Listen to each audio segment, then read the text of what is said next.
Welcome to On Capitol Hill with Congressman Lloyd Smucker, a weekly legislative update to keep you informed on the latest issues. Congressman Smucker, your entire congressional district is now in the green phase of the coronavirus reopening plan. How are businesses in the 11th district adjusting and flourishing as things are gradually beginning to reopen? Yeah, thanks, Greg. I'm certainly pleased that finally the full congressional district will be in the green phase of the governor's plan. I think this is long overdue. But while moving to that phase, that's a step in the right direction. There are still obviously restrictions in place.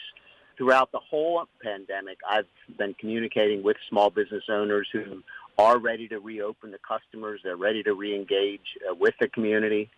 Since March, with the creation of the Paycheck Protection Program, small businesses have been able to get the relief they needed to ensure that they're able to keep their businesses, and it also allowed employees to keep their jobs and to continue providing for their family.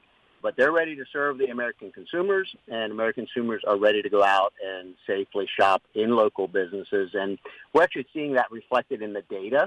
In May, retail sales increased by nearly 18%. So it is clear that people want our economy to reopen, which is going to benefit all those local family-owned and operated businesses and their employees as well. Another thing to look at, we're starting to see jobs come back as well, with 2.5 million jobs added. And I think as we continue to safely reopen, we're going to see those employment numbers continue to head in the right direction. So long way to go to get back to normal, but as our families get back to work safely, we'll continue to make steps towards a great American comeback. You recently put your signature on a letter in support of the nation of Israel. Can you tell us more about that? Sure, Greg. I signed the letter with over 150 of my colleagues in the House Republican Conference, reaffirming America's unshakable alliance with Israel and recognizing that Israel has a right to make decisions to protect their nation's safety. In Congress, there's been several efforts from some of my colleagues actually to pressure or retaliate against the state of Israel for decisions that it would make to protect their borders.